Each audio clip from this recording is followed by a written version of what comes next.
40 वर्षों तक 40 वर्ष हुजूर महाराज जी ने लाखों संगत को मालिक की ओर मोड़ा। हर सत्संग, हर दर्शन एक अमृत के समान था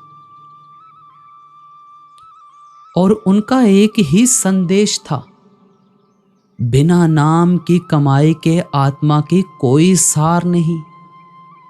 जो भी मिलेगा बस नाम की कमाई से ही मिलेगा। 27 जून 1990 यह दिन सिर्फ एक तारीख नहीं, यह एक अंतिम दिन था। हुजूर जी ने जैसे अपने अंतिम वचन बोले, हर शब्द में जैसे सदियों का अनुभव, प्रेम और चेतावनी समाई हुई थी। अब समय बहुत कम है, ये शरीर तो एक दिन मिट जाना है, पर आत्मा अमर है। अगर हमने नाम की कमाई नहीं की तो यह जीवन व्यर्थ चला जाएगा। नाम ही हमारी असली पूंजी है, बाकी सब तो एक यहाँ पर सपना है।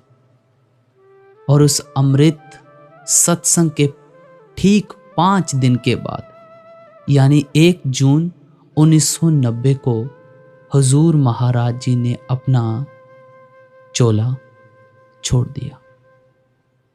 संगत बहुत टूटी, यहां तक कि यह कह लो टूटी नहीं, बिल्कुल बिखर गई। बहुतों ने खाना छोड़ दिया, नींद छोड़ दी, यहां तक कि कुछ आत्माओं ने अपना शरीर भी त्याग दिया। ऐसा था अपने मुर्शिद से प्रेम, ऐसा था उस आत्मा का आकर्षण जो शब्दों में नहीं रचा बसा जा सकता। आज जब हम हुजूर जी के आखिरी बोल सुनते हैं या अब हम जो सुनेंगे, तो यह केवल शब्द नहीं, यह एक आत्मा की पुकार है हमें जगाने के लिए, हमें नाम की कमाई की ओर मोड़ने के लिए। उनके अंतिम संदेश को सिर्फ सुने नहीं, अपनी आत्मा में बसा लें, क्योंकि जो बचाएगा वो सिर्फ नाम की कमाई ही होगी। और हुजूर जी ने जो सत्संग फरमाया था अपना लास्ट 27 मई 1990 को, वो था, जग जीवन साचा एक को दाता। श्री गुरु अमरदास जी महाराज जी की वाणी थी।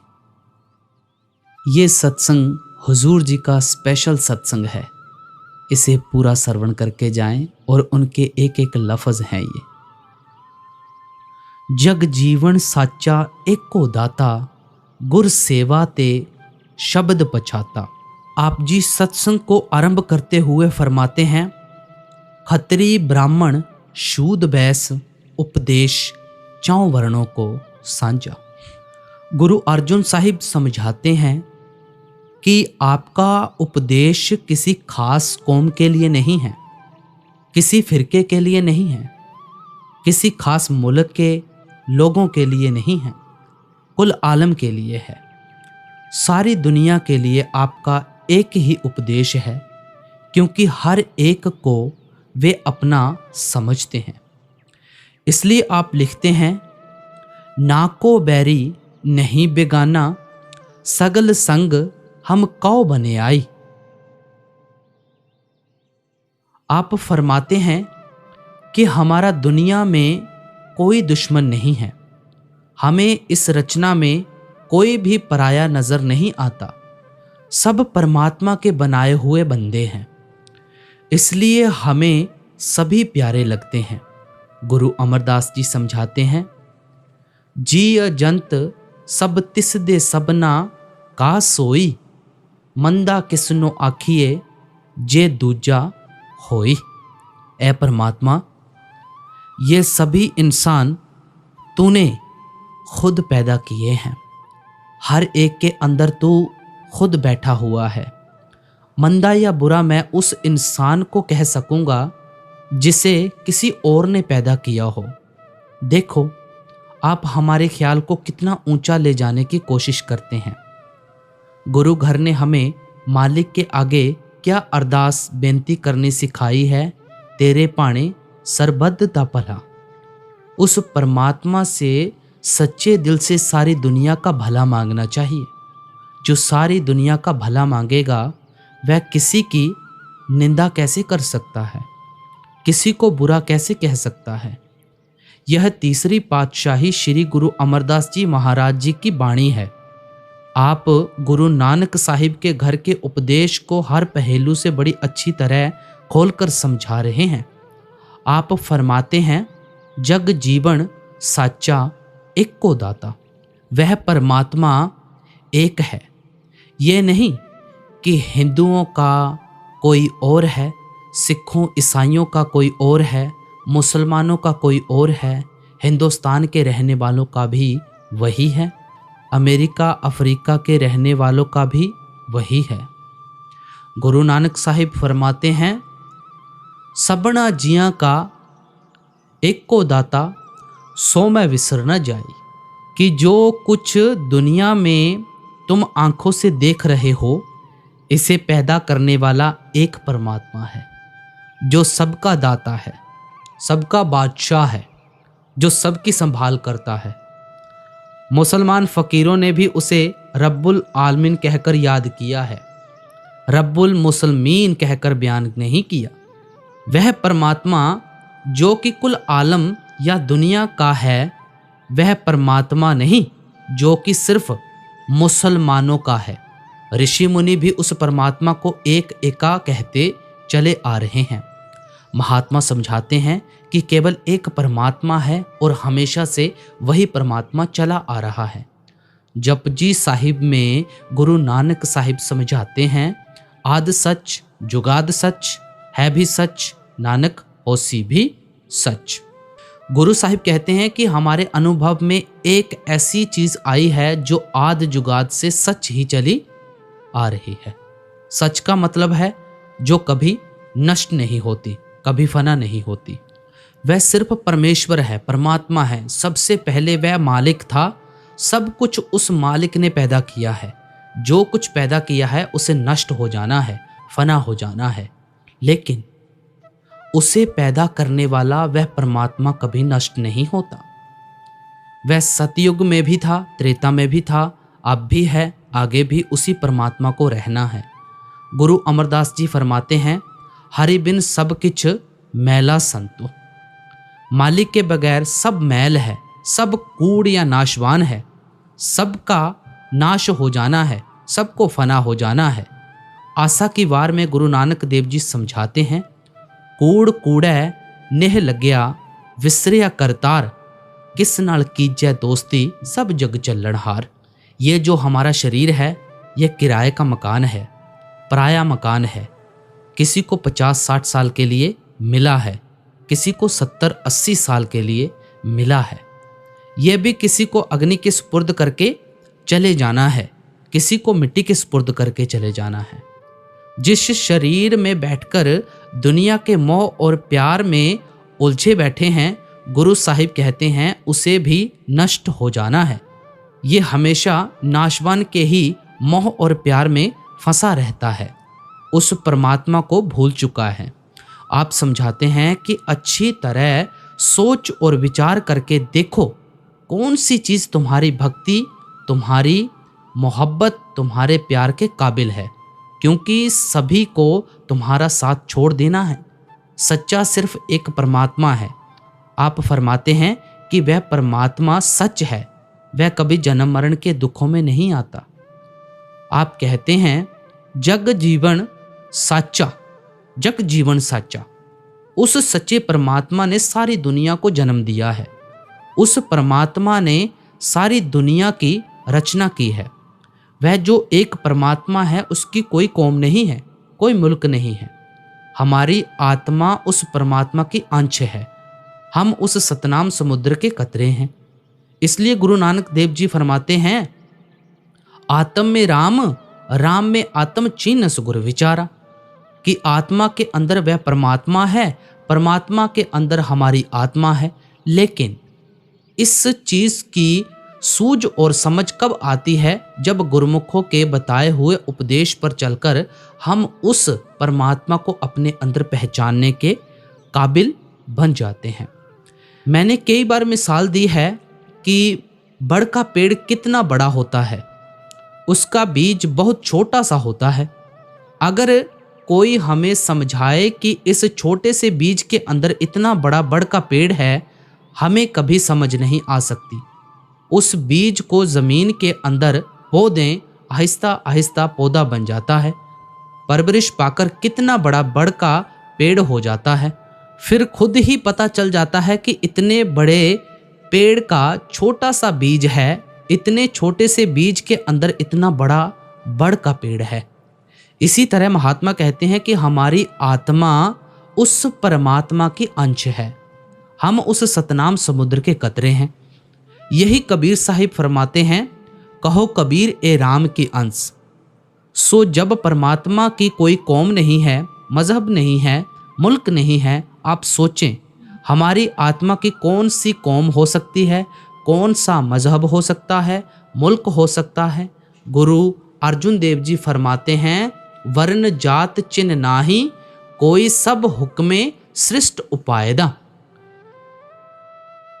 जिस परमेश्वर ने अपने हुक्म के जरिए सारी सृष्टि की रचना की है, ना वह काला है, ना गोरा है, ना वह हिंदू है, ना सिख है, ना वह हिंदुस्तान का रहने वाला है, ना अमेरिका अफ्रीका का रहने वाला है। दुनिया के सब जीव 4 वर्णों में बांटे जा सकते हैं। गुरु साहिब कहते हैं कि वह परमात्मा किसी वर्ण के अंदर नहीं आता। जब वह परमात्मा किसी वर्ण के अंदर नहीं आता, हमारी आत्मा उस परमात्मा का अंश है। इसकी कौन सी कौम हो सकती है, इसका कौन सा मजहब हो सकता है, इसका कौन सा मुल्क हो सकता है? अगर सूरज की ही कोई कौम और मजहब नहीं है, मामूली रोशनी की कौन सी कौम, कौन सा मजहब हो सकता है? परमात्मा ने इंसान पैदा किया है, हम छोटी छोटी जातियों, कौमों, मजहबों, मुल्कों में अपने आप को बांटते चले जा रहे हैं और एक दूसरे के भेदभाव में फंसे हुए हैं। किसी महात्मा के उपदेश को अच्छी तरह खोज कर देखें। सब महात्मा इन कौमों, मजहबों, जाति पाति के झगड़ों से हमारे ख्याल को बहुत ऊपर ले जाने की कोशिश करते हैं। गुरु अमरदास जी फरमाते हैं, जिथे लेखा मंगिए तिथे दे जात ना जाई। भाई, जहां तेरे कर्मों का हिसाब किताब होगा, ना तो तेरा शरीर वहां पहुंचेगा, ना कोई तेरी जाति पाति पूछेगा। यह जो तेरा शरीर है, या तो अग्नि के सुपुर्द हो जाएगा या मिट्टी में दबा दिया जाएगा। किसी के कौम और मजहब अग्नि के सुपुर्द होकर खत्म हो जाते हैं, किसी की जाति पाति मिट्टी में मिलकर रह जाती है। वहां हमारे कर्म देखे जाते हैं, सिर्फ कर्म देखे जाते हैं, हमारे अमल देखे जाते हैं, हमारा भक्ति भाव देखा जाता है, हमारा मालिक से मिलने का इश्क और प्यार देखा जाता है। कबीर साहिब कहते हैं, जाति पाति पूछे ना कोई, हरि कहें भय सो हरि का होई। जाति पाति कोई नहीं पूछेगा। जो मालिक की भक्ति करता है वह मालिक का रूप हो जाता है। हिंदू होकर भक्ति करो, सिख ईसाई मुसलमान होकर भक्ति करो, ये भक्ति ही तुम्हें वापस जाकर मालिक के साथ मिलाएगी। कहीं किसी के मन में ख्याल हो कि परमात्मा से मिलने के लिए हिंदुओं से सिख बनना पड़ेगा, सिखों से ईसाई बनना पड़ेगा, या ईसाइयों से मुसलमान बनना पड़ेगा। कबीर साहिब फरमाते हैं कि ये ख्याल ही हमेशा के लिए अपने मन से निकाल दो। अगर मालिक को मिलना है तो अपने अंदर मालिक के मिलने का शौक और प्यार पैदा करो। बुल्ले शाह कहते हैं, अमला उत्ते होण नबेड़े खड़ी रहनगियां जाता। जो अपने अमलों की तरफ ध्यान देते हैं उनका ही वहां हिसाब किताब खत्म होगा। जिनको जाति पाति का अहंकार है उन्हें वहां कोई नहीं पूछेगा। पलटू साहिब यूपी में बहुत मशहूर बेधड़क महात्मा हुए हैं। वे अपनी बाणी में जिक्र करते हैं, पलटू ऊंची जात को जान, कोई करे अहंकार, साहिब के दरबार में केवल भक्त प्यार। कहीं किसी के मन में ये ख्याल हो कि मैंने ब्राह्मणों के घर में जन्म लिया है, मुझे ही परमात्मा से मिलने का फख्र हासिल हो सकता है, या मैं किसी और जाति में जन्म ले बैठा हूँ, शायद कभी भी परमात्मा की भक्ति नहीं कर सकता। पलटू साहिब फरमाते हैं कि ये ख्याल ही हमेशा के लिए अपने मन से निकाल दो, क्योंकि उस परमात्मा के घर पहुंचने के लिए तो सिर्फ भक्ति की ज़रूरत पड़ती है, सिर्फ प्यार की ज़रूरत पड़ती है। गुरु अमरदास जी कहते हैं, बिन नामे सब नीच जात है, विष्टा का कीड़ा होई। जो मालिक की भक्ति नहीं करते, उनसे ज्यादा नीची जात का कौन होगा, जिन्हें मौत के बाद विष्टा या गंदगी के कीड़े बनना है। किनकी ऊंची जात है? महात्मा कहते हैं, जिस नाम हृदय सो सबते ऊंचा। जिनके हृदय में मालिक का प्यार बस जाता है, मालिक का नाम बस जाता है, वे ऊंचे से ऊंचे हैं, पवित्र से पवित्र हैं, वे वापस जाकर ऊंचे परमात्मा में समा जाते हैं। गुरु अर्जुन देव जी फरमाते हैं, जिस नाम हृदय तिस वड परवारा। जिसके हृदय में मालिक का प्यार बस जाता है, सारा संसार ही उसका अपना परिवार बन जाता है। गुरु गोविंद सिंह जी महाराज जी ने कहा था, जिन प्रेम कियो तिन प्रभ पायो। जिनके हृदय में मालिक से मिलने की विरह है, तड़प है, प्रेम है, प्यार है, इश्क है, उन्हें ही फख्र हासिल हो सकेगा कि वे वापस जाकर परमात्मा से मिल सके। दादू साहिब फरमाते हैं, इश्क अल्लाह की जात है, इश्क अल्लाह का अंग, इश्क अल्लाह औजूद है, इश्क अल्लाह का रंग। अगर मालिक का नाम पूछते हो तो वह इश्क है, प्यार है। अगर जाति पाति रंग रूप पूछते हो, वह भी इश्क है, प्रेम है, प्यार है। इसी तरह बाइबल के न्यू टेस्टामेंट में आता है, परमात्मा प्रेम है, मालिक का असली रूप ही प्रेम है, प्यार है। सेंट जॉन में आया है कि वे खुशकिस्मत भाग्यशाली जीव हैं, उनका देह में आना मुबारक है, जिनके अंदर मालिक से मिलने की विरह है, तड़प है, प्रेम है, प्यार है। आखिर में वे ही मालिक की गोद में जाकर आराम पाएंगे। महात्मा के कहने का सिर्फ इतना ही मतलब है कि आत्मा और परमात्मा का जो रिश्ता है वह केवल भक्ति का रिश्ता है, प्रेम का रिश्ता है, प्यार का रिश्ता है, वह कोई जाति पाति का रिश्ता नहीं। गुरु अमरदास जी बड़ी सुंदर मिसाल देकर समझाते हैं, कामण गुणवंती हरि पाए, पै पाई सिगार बनाए। हमेशा दो गुणों वाली स्त्री अपने पति को खुश रख सकती है। वे कौन से दो गुण हैं?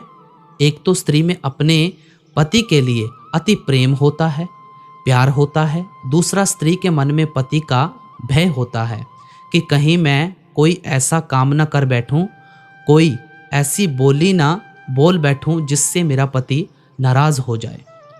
मैं वह कर्म करूं, ऐसी बोली बोलूं जिससे पति की खुशी हासिल कर सकूं। वही स्त्री पति को अच्छी लग सकती है। गुरु साहिब कहते हैं कि जिस आत्मा में परमात्मा से मिलने का इश्क है, प्यार है, जिस आत्मा के अंदर मालिक का भय और डर है कि कहीं मैं ऐसा कोई गलत या बुरा पाप और कर्म ना कर बैठूं जिससे मेरा दाता वह परमात्मा नाराज हो जाए, उसी आत्मा को यह फख्र हासिल हो सकेगा कि वह वापस जाकर परमात्मा से मिल सके। महात्मा प्यार से समझाते हैं कि कौमों, मजहबों, मुल्कों के झगड़ों में से ख्याल निकालो। अगर तुम परमात्मा से मिलना चाहते हो, अपने अंदर प्रेम पैदा करो, प्यार पैदा करो, इश्क पैदा करो। मन में विचार पैदा होता है कि हम मालिक से प्यार कैसे कर सकते हैं। हमारा प्यार तो उसी से हो सकता है जिसे हमने कभी देखा हो, जिसकी शक्ल का हमें पता नहीं, रंग रूप का पता नहीं, जिससे हमें कभी मिलने का मौका नहीं मिला।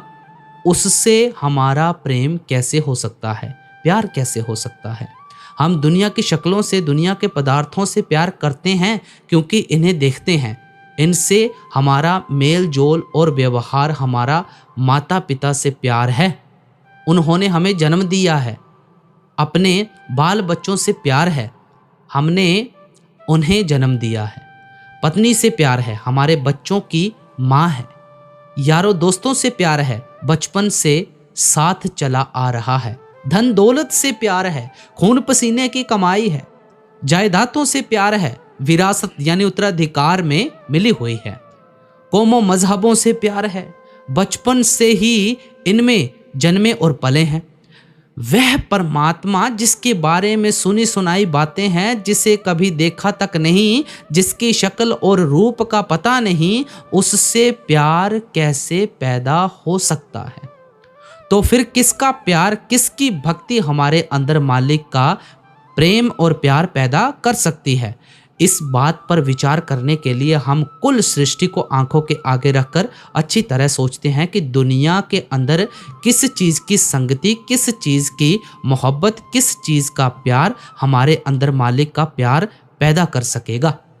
हम देखते हैं कि दुनिया की सभी चीज़ें 5 तत्वों की बनी हुई हैं। पृथ्वी है, पानी है, अग्नि है, हवा है, आकाश है। हर एक चीज़ के अंदर कोई ना कोई तत्व मौजूद है। इंसान के अंदर 5 तत्व हैं, इसलिए महात्मा हमें 5 तत्वों का पुतला कहकर याद करते हैं। इसलिए हमें टॉप ऑफ द क्रिएशन, सृष्टि का सरताज कहते हैं। गुरु अर्जुन देव जी बड़े सुंदर तरीके से समझाते हैं, खंड पताल दीप सब लोआ, सब काले वस आप प्रभ किया। सारी दुनिया की रचना परमात्मा ने खुद की है भाई। खंड पाताल द्वीप वगैरह जो कुछ भी हैं, इसका इंतजाम काल के सुपुर्द कर दिया है। काल की हद ब्रह्मा तक है, त्रिलोकी तक है। जो जो काल के दायरे में है, सब जन्म मरण के दुखों में फंसे हुए हैं। लेकिन गुरु साहिब कहते हैं, निश्चल एक आप अविनाशी, सो निश्चल जो तिस त्यायदा। रचना करने वाला परमात्मा निश्चल है, वह कभी जन्म मरण के दुखों में नहीं आता। वह सचखंड में बैठा हुआ है। जो उस मालिक की भक्ति करते हैं, उस मालिक से प्यार करते हैं, वे भी निश्चल हो जाते हैं। उनका भी जन्म मरण के दुखों से छुटकारा हो जाता है। वही सवाल फिर पैदा हुआ कि परमात्मा तो सचखंड में बैठा हुआ है, उसकी भक्ति किस तरह करनी है, उससे प्यार किस तरह करना है? गुरु अर्जुन देव जी समझाते हैं, हरि का सेवक सो हर जिया, भेद न जानो मानस देहा। जो मालिक के भक्त और प्यारे होते हैं, वे मालिक की भक्ति करके मालिक का रूप हो जाते हैं। उनमें और परमात्मा में कोई भेद नहीं रहता। उनका परमात्मा से क्या रिश्ता होता है? जीव जल तरंग उठे बहुपाती, फिर सल्ले सलल समाये दो। जिस तरह समुद्र के अंदर 2-4 मिनट के लिए एक लहर उठती है, फिर वह लहर वापस जाकर समुद्र में ही समा जाती है। जो एक लहर का समुद्र के साथ रिश्ता है, मालिक के भक्तों और प्यारों का परमात्मा से वही रिश्ता होता है। लहर समुद्र से अलग नहीं की जा सकती। वह जितनी भी ऊंची क्यों ना उठे, वह हमेशा समुद्र का हिस्सा ही रहेगी। जो मालिक के भक्त और प्यारे हैं, वे सतनाम समुद्र की लहरें होते हैं। वे दुनिया में आकर शब्द या नाम का होका देते हैं, शब्द या नाम का प्रचार करते हैं और हमें साथ लेकर उस शब्द या नाम में ही जाकर समा जाते हैं। इसलिए गुरु अर्जुन देव जी फरमाते हैं, गुरु परमेश्वर एक को जान। गुरमुखों और परमात्मा में कोई फर्क या भेद नहीं होता। बुल्ले शाह कहते हैं, मौला आदमी वन आया। वह परमात्मा दुनिया में इंसान के जामे में आ गया है। स्वामी जी महाराज कहते हैं, राधा स्वामी धरा नर रूप जगत में, गुरु होए जीव चिताए। राधा स्वामी से मतलब वह परमात्मा है। उस परमात्मा ने इंसान के जामे में आकर हमारे अंदर अपने मिलने का शौक और प्यार पैदा किया है। हज़रत ईसा कहते हैं, मैं और मेरा बाप एक ही है। इसलिए हम गुरुमुखों की संगति करते हैं, उनकी सोबत करते हैं। गुरु नानक देव जी कहते हैं, शब्द गुरु सुरत तुन चेला। हमारा जो असली गुरु है शब्द या नाम है। जो असली सेवक है वह आत्मा है। क्योंकि ये जो शरीर है, ये तो सेवक को भी यहाँ छोड़ देना है, गुरुमुखों को भी यहीं छोड़ देना है। लेकिन जो सेवक गुरुमुखों के जरिए अपनी आत्मा को अंदर शब्द के साथ जोड़ लेता है, वह शब्द उस सेवक की आत्मा को कभी नहीं छोड़ता। कबीर साहिब कहते हैं, शब्द मिलावा है रहा, देह मिलावा नाही। देह वापस सचखंड नहीं पहुंचेगी, शब्द हमें खींचकर वापस ले जाकर परमात्मा से मिलाएगा। हम उस शब्द से ख्याल जोड़ने के लिए उन गुरुमुखों की संगति करते हैं, उन गुरुमुखों की सोबत करते हैं। इसलिए यहाँ गुरु साहिब फरमाते हैं, गुर सेवा ते शब्द पछाता। हमें गुरुमुखों की खोज करनी पड़ती है, साधुओं संतों महात्माओं की सोबत करनी पड़ती है। वे हमारे ख्याल को शब्द के साथ जोड़ देते हैं, नाम के साथ जोड़ देते हैं। जब हम उनके समझाने के मुताबिक शब्द या नाम की कमाई करते हैं, हमारा दुनिया में से मोह और प्यार निकल जाता है। परमात्मा के साथ हमारा मोह और प्यार पैदा हो जाता है। गुरु अमरदास जी फरमाते हैं, गुर शब्दी सच्ची लिवलाए। जैसे हम गुरुमुखों की सोबत में आने से पहले झूठी दुनिया के झूठे मोह और प्यार में फंसे हुए थे, वैसे ही गुरुमुखों के पास आकर शब्द या नाम की कमाई करने से सच्चे परमात्मा की सच्ची भक्ति, सच्चे प्यार में लग जाते हैं। उस शब्द या नाम की लज्जत इतनी ऊंची और निर्मल है कि उस लज्जत को पाकर अपने आप ही हमारे मन के अंदर से दुनिया का मोह, दुनिया का प्यार निकल जाता है। गुरु अमरदास जी फरमाते हैं, गुर का शब्द महारस मीठा, बिन चाखे साध न जापे। जिस शब्द के साथ गुरुमुख हमारे ख्याल को जोड़ते हैं, उसकी लज्जत बहुत मीठी है। मीठी क्यों कहते हैं? क्योंकि जो इस वक्त हमें बेटे बेटियों के प्यार मीठे लगते हैं, कौमों मजहबों मुल्कों के झगड़े मीठे लगते हैं, शराबों कबाबों की लज्जतें मीठी लगती हैं, ये फीकी लगनी शुरू हो जाती हैं। जिन्हें हीरे जवाहरात मिलने शुरू हो जाएं, वे फिर कौड़ियों के पीछे दरबदर ठोकरे नहीं खाते। लड़कियां गुड्डियों से तब तक खेलती हैं जब तक उनकी शादी नहीं होती। वह जो शब्द या नाम का प्यार है, वह हमेशा के लिए हमें दुनिया से निर्लेप करना शुरू कर देता है। इसलिए अच्छी तरह किसी महात्मा की वाणी पढ़कर देखें। पन्ना पन्ना शब्द की महिमा करता है, तुक तुक उस शब्द की महिमा करती है। हमेशा अर्ज करता हूँ कि कितने भी हमारे मजहब हैं, इन सब के रीति रिवाज अपने अपने हैं, लेकिन जो रूहानियत है, हकीकत है, असलियत है, एसेंस ऑफ ट्रुथ, सत्य का सार है, बेस ऑफ स्पिरिचुअलिटी, वह हर एक मजहब की तह में एक ही चीज़ होती है। महात्मा केवल दुनिया में उस रूहानियत का प्रचार करने के लिए आते हैं। जब तक हम उस रूहानियत के रंग में नहीं रंग जाते, किसी कौम के अंदर हों, किसी मजहब या मुल्क के अंदर हों, हमारा देह के बंधनों से किसी हालत में छुटकारा नहीं हो सकता। अब अगली तुक पर आते हैं, सो जन निर्मल जिन आप पछाता, आपे आई मिलाया सुखदाता। अब समझाते हैं कि वही शख्स निर्मल है, पवित्र है, मालिक से मिलने के काबिल बनते हैं जो अपने आप को पहचान लेते हैं। यानी परमात्मा को पहचानने से पहले अपनी पहचान जरूरी है। इसलिए सुकरात ने कहा था, नाउ दे सेल्फ, कि सबसे पहले अपने आप को पहचानो।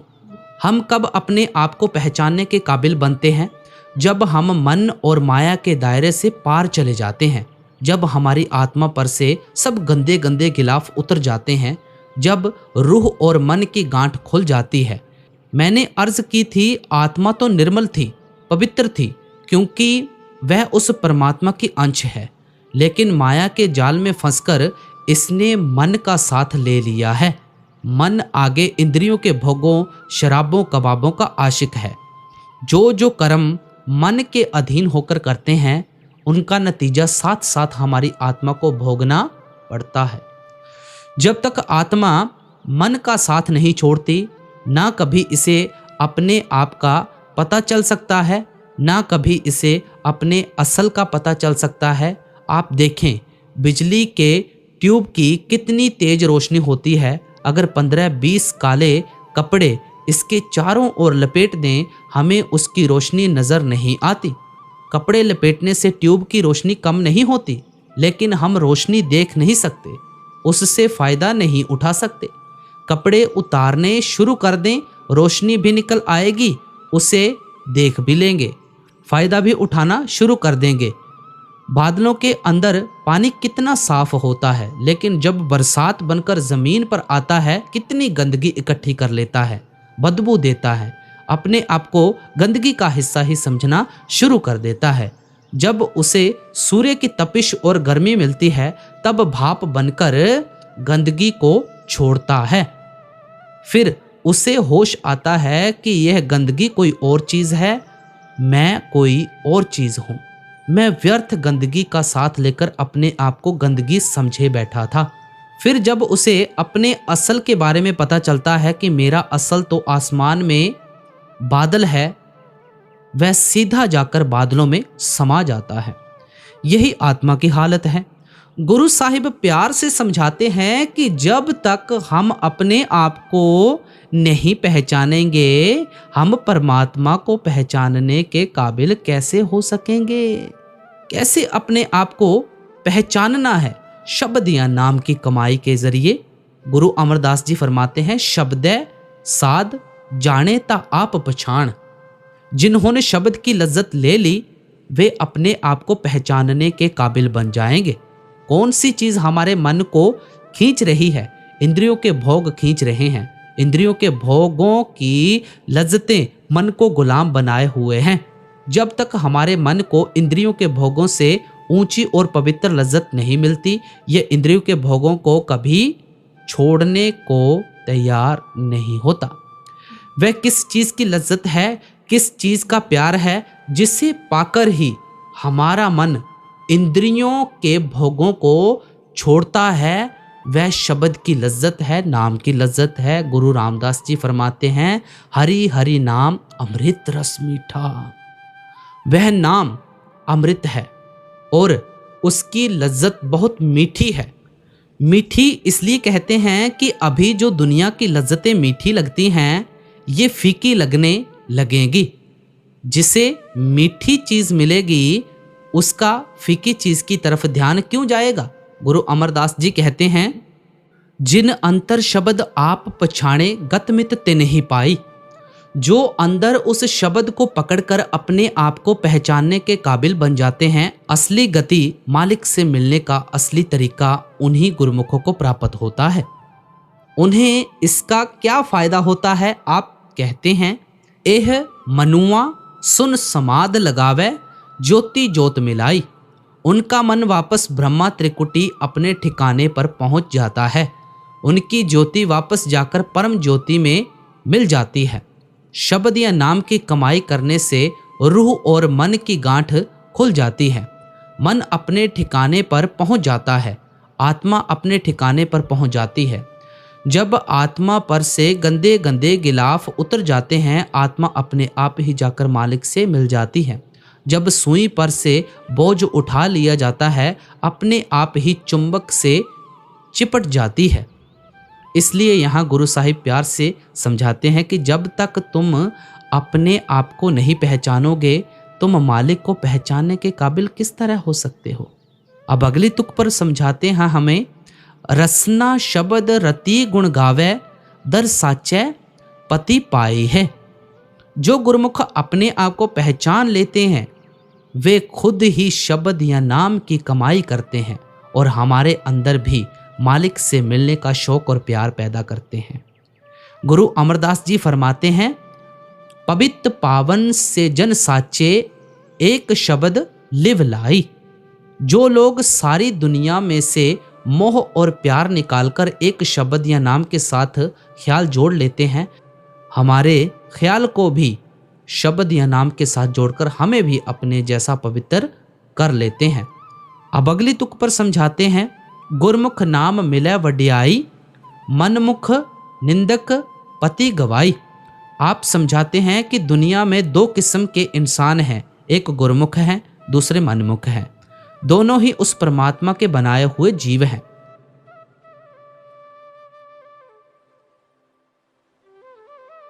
यह भी उस परमात्मा के हाथ में है कि जिन्हें चाहता है गुरमुख बना लेता है। गुरमुख कौन है? जो गुरुमुखों के पास आकर शब्द या नाम की कमाई में लग जाते हैं, अपने आप को पहचानने के काबिल बन जाते हैं, वापस जाकर मालिक को पहचानने के काबिल बन जाते हैं। उन्हें ये वड्याई किस तरह प्राप्त हुई? शब्द की कमाई करने से, नाम की कमाई करने से। बाकी जो दुनिया के जीव मनमुख हैं, वे दुनिया की निंदा चुगली में लगे हुए हैं, विषय विकारों में लगे हुए हैं, कौमों, मजहबों, मुल्कों के झगड़ों में लगे हुए हैं। अब अगली तुक पर आते हैं, नाम रते परमहंस बैरागी निज घर ताड़ी लाई है। आम लोगों का ख्याल है कि मालिक की भक्ति करने के लिए हमें बेटे बेटियों को त्याग कर जंगलों पहाड़ों में छिपकर बैठना पड़ता है, लेकिन गुरु साहिब फरमाते हैं कि हम घर बार में रहते हुए भी परमहंस बैरागी बन सकते हैं। दुनिया में रहना है, सूरमा बनकर रहना है, बहादुर बनकर रहना है। दुनिया में रहते हुए भी दुनिया में लिप्त नहीं होना। हम कब परमहंस बैरागी बनते हैं? शब्द या नाम की कमाई करके। जब हम मालिक की भक्ति के रंग में रंगे जाते हैं, मालिक के प्यार में रंगे जाते हैं, हम घर बार में बैठे ही परमहंस बैरागी बन जाते हैं। परमहंस बैरागी किन को कहते हैं? जो मन और माया के दायरे के पार हो जाते हैं, जिनकी रूह और मन की गांठ खुल जाती है। आप समझाते हैं कि बेटे बेटियों को त्यागने से, कपड़े रंगने से, जंगलों पहाड़ों में छिपकर रहने से तुम कभी भी परमहंस बैरागी नहीं बन सकते। अगर तुम्हें परमहंस बैरागी बनना है, बेशक घर बार में रहो, लेकिन शब्द की कमाई करो, नाम की कमाई करो। अब अगली तुक में समझाते हैं। शब्द मरै सोई जन पूरा, सतगुर आँख सुनाए सूरा। आप फरमाते हैं कि हमारे सूर में बहादुर सतगुर ने तो हमें यही उपदेश दिया है कि जो उठते बैठते चलते फिरते अपने ख्याल को शब्द या नाम के साथ जोड़ लेता है, वह पूर्ण हो जाता है, अपने आप को पहचानने के काबिल बन जाता है, मालिक से मिलने के काबिल बन जाता है। आप फरमाते हैं कि ना बेटे बेटियों को त्यागने की ज़रूरत है, ना कौम बदलने की ज़रूरत है, ना मजहब बदलने की ज़रूरत है। दुनिया में रहना है, सूरमा बनकर रहना है, बहादुर बनकर रहना है। दुनिया में रहते हुए दुनिया की मैल में लिप्त नहीं होना। गुरु नानक साहिब कहते हैं, जैसे जल में कमल निरालम मुर्गाई न साणे, सुरत शब्द भवसागर तरिए नानक नाम बखाणे। मुर्गाबी पानी में रहती है, जब उड़ती है खुश्क परों से उड़ जाती है। कमल के फूल की जड़ें पानी में होती हैं, फूल पानी के बाहर रहता है। इसी तरह हमें सुरत शब्द का अभ्यास करते हुए, कर्मों का हिसाब किताब ख़त्म करते हुए खुश्क परों से इस दुनिया से उड़ जाना है। लेन देन का भी हिसाब ख़त्म करना है और यहाँ बैठकर अपना भी कुछ बनाना है। हुजूर फरमाया करते थे कि अगर एक मधुमक्खी शहद के किनारे पर बैठेगी तो वह शहद की लज्जत भी ले लेगी, खुश्क परों से उड़ भी जाएगी। लेकिन अगर वह शहद के अंदर फंस जाए तो उसके पंख लिप्त हो जाते हैं, तड़प तड़प कर उसकी जान निकल जाती है। इसलिए हमें मालिक की भक्ति करते हुए, सुरत शब्द का अभ्यास करते हुए दुनिया में लेन देन का हिसाब किताब खत्म करना है और अपना भी यहाँ कुछ बनाकर जाना है। अब अगले तुक में समझाते हैं, काया अंदर अमृत सर साचा, मन पीवे पाई सुभाई है। गुरु साहिब कहते हैं कि वह सच्चा अमृत का सरोवर हम सबके शरीर के अंदर है। जहाँ कुआं जाता है, स्नान करके हंस बनकर निकल आता है, हम मनमुख लोग जाते हैं, गुरमुख बनकर आ जाते हैं। बाहर कोई अमृत का सरोवर नहीं है। जहाँ कुआं स्नान करता है, हंस बनकर आ जाता है। बाहर का पानी कितना भी पवित्र क्यों ना हो, हमारे जिस्म की मैल उतार सकता है, सिर्फ मैल उतार सकता है। लेकिन ये जो पापों की मैल है भाई, इसके बारे में गुरु नानक साहिब फरमाते हैं, ओहू तो पै नावे के रंग। हम बाहर के अमृतसर की इज्जत करते हैं क्योंकि चौथी पातशाही गुरु रामदास जी ने इसकी बुनियाद रखी है। पांचवी पातशाही गुरु अर्जुन देव जी ने पूरा किया है। लेकिन ये तीसरी पातशाही गुरु अमरदास जी की बाणी है जो अमृतसर का जिक्र करते हैं। यह अमृतसर हमारे शरीर के अंदर है। पहली पातशाही गुरु नानक देव जी की बाणी में भी अमृतसर का जिक्र आता है। गुरु अमरदास जी फरमाते हैं, ए शरीर सरवर है संतो, स्नान करे लिवलाई, नाम स्नान करे से जन निर्मल, शब्द मैल गवाई। तुम्हारे शरीर से बड़ा दुनिया में तुम्हें और कोई सरोवर नहीं मिलेगा। इसके अंदर जाकर स्नान करो। अगर परमात्मा से प्यार करना है, कौन सा स्नान करना है? उस शब्द का स्नान करो। नाम का स्नान करो। जिस चीज ने कर्मों की मैल उतारनी है, जिस चीज ने आत्मा को पवित्र करना है, वह बाहर का पानी कभी नहीं हो सकता। वह शब्द की कमाई है, नाम की कमाई है। गुरु साहिब कहते हैं कि वह अमृत का सरोवर जहां हम मनमुख लोग जाते हैं, स्नान करके गुरमुख बनकर आ जाते हैं, जहां हमारे सभी कर्मों का सिलसिला खत्म हो जाता है, वह अमृत का सरोवर हमारे हर एक के शरीर के अंदर है। अब अगली तुक में आते हैं। पढ़ पंडित अवरा समझाए, घर जलते की खबर ना पाए। बिन सतगुर सेव नाम ना पाइए, पढ़ थाके शांत ना आई है। गुरु घर की बाणी हर एक के वहमों भ्रमों में से हमारे ख्याल को निकालना चाहती है। जब सर्जन ऑपरेशन करता है तो वह बीमार के रोने चीखने का ख्याल नहीं करता, अच्छी तरह चाकू से खुरच खुरच कर जख्म को साफ करता है कि जरा सा भी पीप ना रह जाए, बाद में सेप्टिक ना बन जाए। गुरु साहिब नहीं चाहते कि हमारा मन किसी वहम या भ्रम में, किसी बाहरमुखी कर्मकांड में फंसा रह जाए। इतने कीमती इंसान के जामे को हम वहमों में फंसकर नष्ट करके चले जाएं। इसलिए पढ़ने पढ़ाने की ओर आते हैं। बहुत से लोगों का ख्याल है कि ग्रंथों, पोथियों, वेद शास्त्रों के पढ़ने पढ़ाने में मुक्ति है। इसलिए आप कहते हैं पढ़ पंडित अवरा समझाए, घर जलते की खबर ना पाए। पंडित या भाई लोग दुनिया को पढ़ पढ़कर समझाने की कोशिश करते हैं। जो अपने घर आग लगी हुई है, ना उस आग का पता है, ना उस आग को कोई बुझाने की कोशिश करता है। हमारा हृदय काम, क्रोध, लोभ, मोह और अहंकार से जल रहा है। लोगों का उपकार करने में लगे हुए हैं, अपना घर लूटा जा रहा है।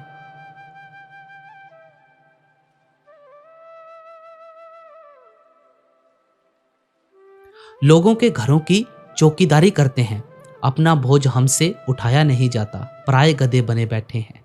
तुम पढ़ पढ़ कर थक जाओ, दिन रात पढ़ते रहो, तुम्हारे मन में कभी सुख और शांति नहीं आएगी जब तक तुम शब्द या नाम की कमाई नहीं करोगे। गुरु नानक साहिब फरमाते हैं, पढ़िए जेते बरस बरस, पढ़िए जेते मास, पढ़िए जेते आरजा, पढ़िए जेते सास, नानक लेखे एक गल होर हों मैं चखना चाक। तुम सारी जिंदगी पढ़ो, सांस सांस से पढ़ो, दिन रात पढ़ो, एक ही बात तुम्हारे लेखे में लिखी जाएगी कि तुम्हारी सुरत अंदर शब्द को पकड़ती है या नहीं। अब अगली तुक में आते हैं। एक भस्म लगाई फिरे भेखदारी, बिन शब्दे हों मैं किन मारी। अन दिन जलत रहे दिन राती, परम पेख परमाई है। पहले समझा चुके हैं कि एक तो वे लोग हैं जो घर में रहते हैं, लेन देन का हिसाब किताब खत्म करते हैं, मालिक की भक्ति और मालिक के प्यार के रंग में रंगे हुए हैं, परमहंस बैरागी बने बैठे हैं। अब भेखी लोगों का हाल बयान करते हैं। वे बेटे बेटियों को त्याग देते हैं, घर बार भी छोड़ देते हैं। कोई कान फड़वा लेता है, कोई जटाएं रख लेता है, कोई शरीर पर राख लगा लेता है, कोई भगवे पहन लेता है, कोई और कई तरह के कर्मकांड करने शुरू कर देता है। गुरु साहिब कहते हैं कि इन सब बातों का फायदा क्या है? वही हमारे मन में इच्छाएं हैं, वही हमारे मन में तृष्णाएं हैं, वही हमारे मन में माया का मोह है। यहाँ गुरु अमरदास जी फरमाते हैं, बिन शब्दे हों मैं किन मारी। गुरु साहिब दावे के साथ कहते हैं कि शब्द या नाम की कमाई किए बिना कुछ भी कर लो, तुम्हारे अंदर से माया का मोह नहीं निकल सकता, माया का प्यार नहीं निकल सकता। अब अगली तुक पर आते हैं। सच्चा शब्द सच्ची पत होई, बिन नामे मुक्त न पावे कोई। बिन सतगुरु को नाव ना पाए, प्रभ ऐसी वणत बनाई है। आप गुरु नानक साहिब के घर की सारी फिलॉसफी को, बल्कि संतों महात्माओं के उपदेश को एक ही तुक में बड़े खूबसूरत तरीके से बंद कर देते हैं। आप कहते हैं सच्चा शब्द सच्ची पत होई। सच्चे शब्द की कमाई करके सच्ची इज्जत मालिक को मिलने का फख्र हासिल कर सकते हैं।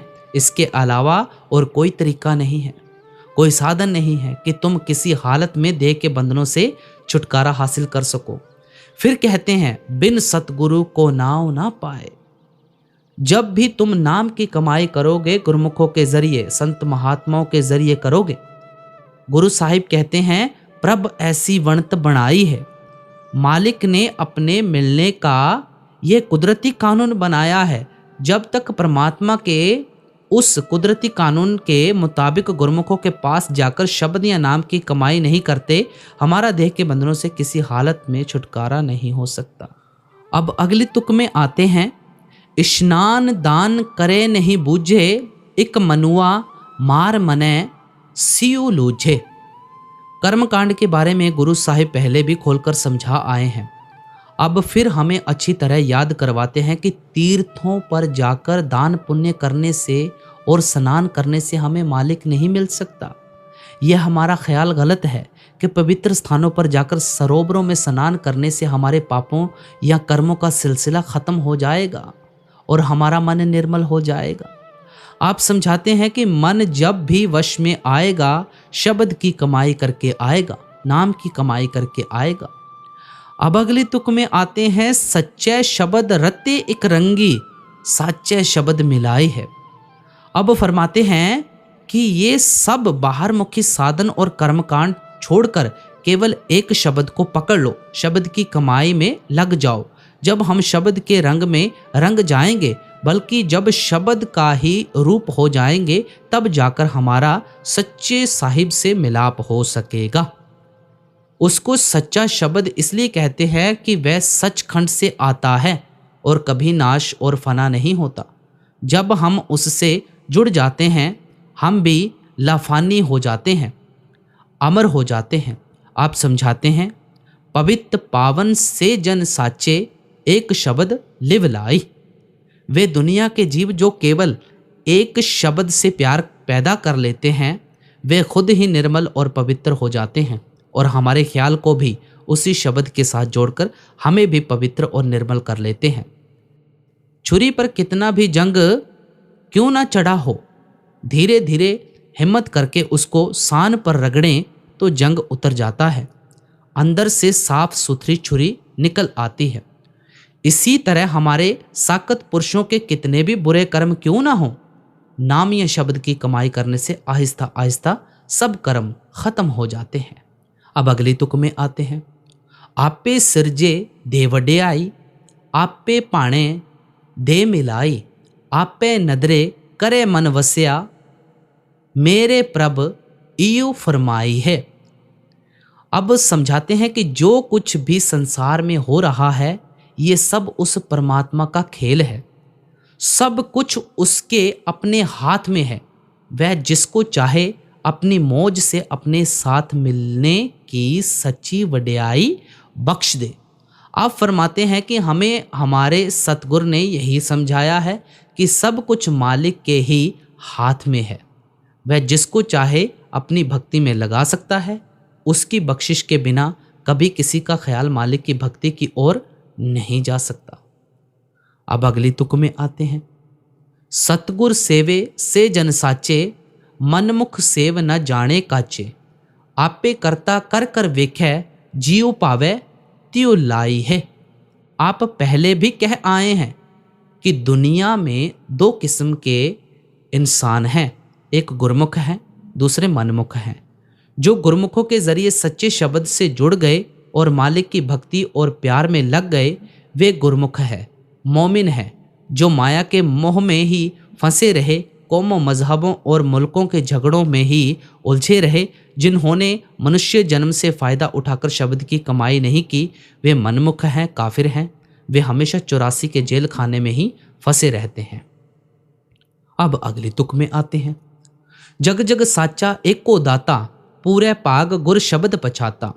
अब सारे शब्द का बल्कि गुरमत का, संतों महात्माओं की तालीम और उपदेश का सार एक ही लाइन यानी तुक में देते हैं कि वह परमात्मा एक है, सबका दाता है, वह सच्चा है, कभी जन्म मरण के दुखों में नहीं आता। हमेशा से वही एक परमात्मा चला आ रहा है, लेकिन उस परमात्मा की प्राप्ति तब ही होगी जब वह खुद हम पर बख्शिश करके हमारे धुर मस्तक में लिख दे और गुरमुखों की संगति और सोबत प्राप्त हो जाए। जब वह खुद दया मेहर करके शब्द की कमाई करने का तरीका बता दे, फिर ही हम परमात्मा को पहचानने के काबिल बन सकते हैं।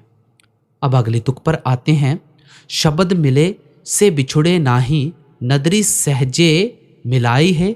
हौमे माया मैल कमाया, मर मर जमे दूजा पाया। आप इस बात पर जोर देते हैं कि जो उसकी बख्शिश से शब्द से मिल गए, शब्द कभी उनको नहीं छोड़ता, उनको साथ लेकर हमेशा के लिए परमात्मा से मिला देता है। पर जो शब्द की कमाई नहीं करते, वे माया के जाल में फंसकर मोह की मीठी नींद में सोए रहते हैं और हमेशा हौमे में ही बंधे रहते हैं। उनको बार बार मरना पड़ता है, बार बार पैदा होना पड़ता है। गुरु नानक साहिब बड़े अफसोस के साथ हमारी हालत बयान करते हैं। नानक हौमे रोग बुरे, जह देखा तह एका, बेदन आपे बक्से शब्द तूरे। ये हौमे की बड़ी बुरी बीमारी है। आप जिधर भी दुनिया में नज़र डालते हैं, दुनिया के सब जीव इसी बीमारी में फंसे हुए नज़र आते हैं। यह हौमे ही है जिसके कारण हम रचना का हिस्सा बने हुए हैं। आप समझाते हैं, बिष्टा के कीड़े बिष्टा कमावे, फिर बिष्टा में पचावणियाँ। हम दुनिया के जीव इस गंदगी के कीड़े हैं, इसी गंदगी से पैदा हुए हैं, इसी गंदगी से हमारा प्यार है। सारी उम्र गंदगी ही खाते हैं और गंदगी में ही मर जाते हैं। जितनी देर हमारे अंदर से हौमे की रुकावट दूर नहीं होती, बेशक वह मालिक हर एक के अंदर है, हम वापस जाकर मालिक से मिल नहीं सकते।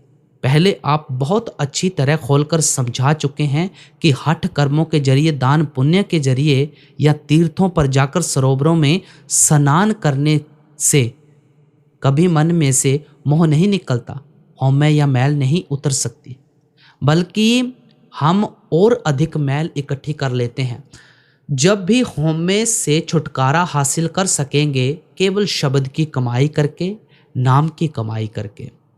अब अगले तुक पर आते हैं। बिन सतगुर सेवे मुक्त न होई, मन देखे लिव लाई है। सब कुछ समझाकर अब फिर बहुत जोर देकर कहते हैं कि जो मर्जी उपाय कर लें, सतगुरु के उपदेश पर चलें, बिना हम कभी मुक्ति हासिल नहीं कर सकते। केवल गुरमुखों के जरिए ही रचना में से मोह और प्यार निकलता है और उनके जरिए ही हमारे अंदर मालिक का मोह और प्यार पैदा होता है। अब सारा सत्संग फरमाकर अंत की कड़ी में हमें क्या समझाते हैं। जो तिस पावे सोई करसी, आप हुआ ना किछ होसी, नानक नाम मिले वडियाई, दर साचे पति पाई है।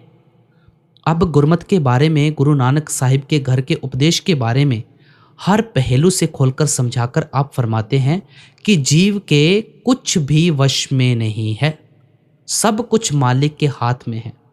जो वह चाहता है वही होता है, वही वह करता है। लेकिन सच्ची महिमा या मालिक से मिलने का फख्र उनको ही मिलता है जो यहाँ आकर शब्द की कमाई करते हैं, नाम की कमाई करते हैं। इसलिए हमें भी चाहिए कि गुरु घर के इतने ऊंचे और निर्मल उपदेश से फ़ायदा उठाकर अपने ख्याल को अंदर शब्द के साथ जोड़कर रखें, नाम के साथ जोड़कर रखें। तो प्यारी साथ संगत जी, आज का सत्संग हमारा यहाँ पर समाप्त हो रहा है। आप जिसे अंत में बेनती की जाती है, हमारे इस चैनल के ऊपर और भी कई सत्संग हैं, साखियाँ हैं, आपको यहाँ पर शो हो रही होंगी, या आप इसी चैनल के ऊपर जाकर सत्संग सुन सकते हैं, साखियाँ सुन सकते हैं, और भी बहुत कुछ है, सुन सकते हैं आप।